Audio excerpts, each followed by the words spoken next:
When I was young and had no beard, my grandfather's uncle died at the age of 115. We called him Baba, or grandfather. He used to say that we are the children of Israel. I was young, and at that age people forget things. They don't care much about history or talk of this kind.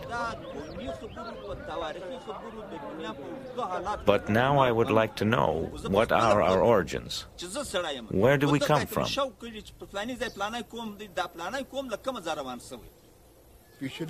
Our grandfathers always told us that we are from the Bani Israel, the children of Israel. They said the Jews are as Pathan as we are.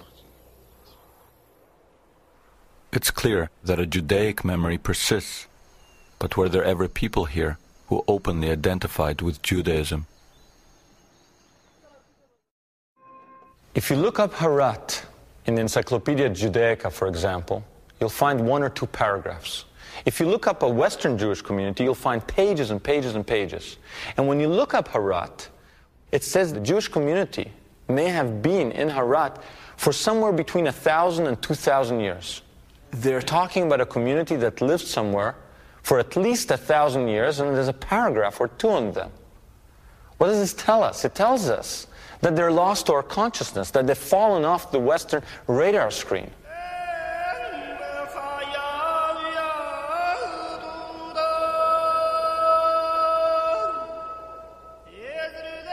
In Herat, we find this cemetery covered with Stars of David and Hebrew script.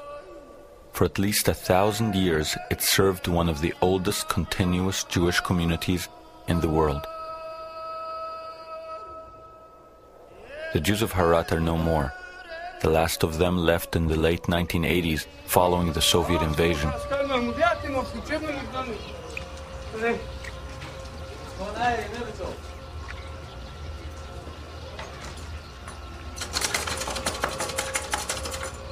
The country is now torn by civil war, and yet a Pathan tribesman agrees to take us to one of the old synagogues.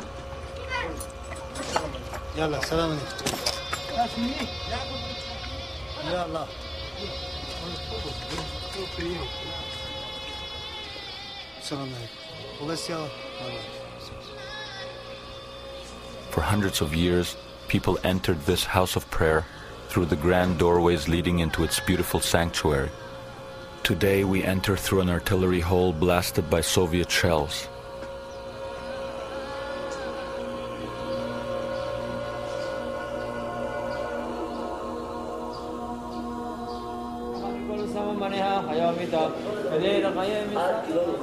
There is now a tiny community of Afghani Jews in Israel. Like the Bukharans, they are largely unknown here. They remember their former Pathan neighbors as not quite Jewish, but perhaps related to them in some way. They were the ones who wore these prayer shawls, 4-cornered garments like we do.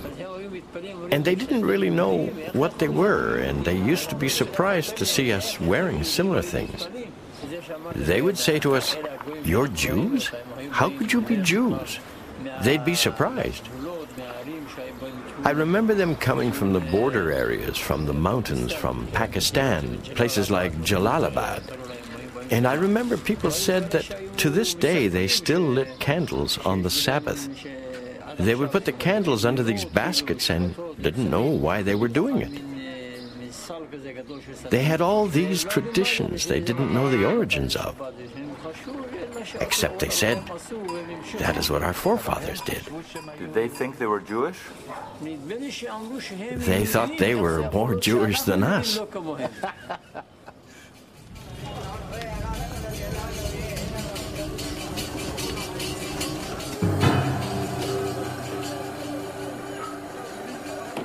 The prophets say that equal numbers of Israelites and Judeans will herald the Messiah.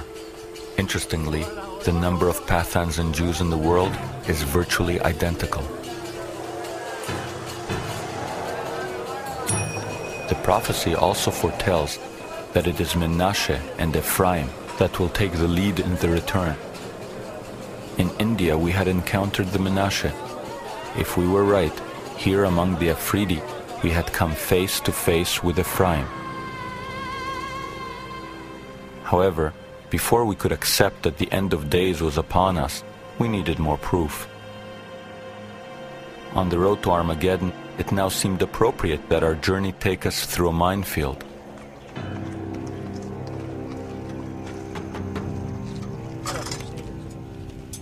We needed harder evidence that the Pathans were of the lost tribes, so we went to the Afghani city of Kandahar, where in the 1950s a stone covered in ancient script was discovered. During the Soviet invasion, this stone was buried under rubble and surrounded by mines. Here, red dots mark undetonated mines, which we skirted to get to the site.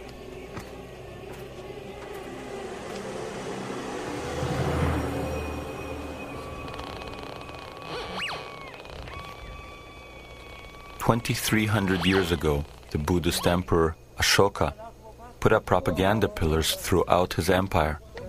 Until the Kandahar discovery, it was thought that these stones were always written in Sanskrit.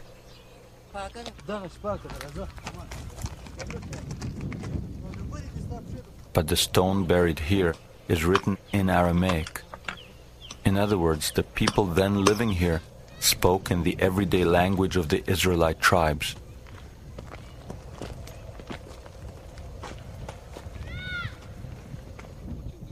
We came here with a local elder in the hope of photographing it, but in its present state, that proved impossible. It's under here. The stone is very big and there is ancient writing all over it. Same hard surface as this one, but no one can get to it now. This is definitely the place. There's no point in looking any further. We did look further. We were tipped off that across the border in Pakistan, there was another stone rarely mentioned by Western scholars. Look at that. There it is, right over there. What is it? What is it? Here, the stone was accessible. To our surprise, we discovered that it too was not written in Sanskrit, but in the Aramaic alphabet. I see all the letters, the Aleph, the Ain, and I'm standing in front of this 2,300-year-old postcard from the lost tribes. And when we pack up our gear and we go, and I'm like in shock, because I didn't expect to find it. I was thinking it's in Kandahar. I didn't know there was another one here. And there's two more in places we didn't go. And one has on it the Hebrew month of Elul. So then this guide comes up to me and they told me, don't say you're Jewish, don't say anything, because people here are very Muslim, they may not take kindly to you.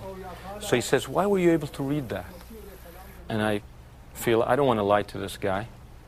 And I said, because I'm a Jew.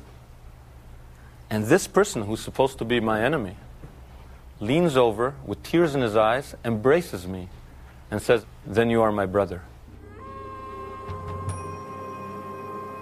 So maybe it was happening. Maybe the end of time was unfolding.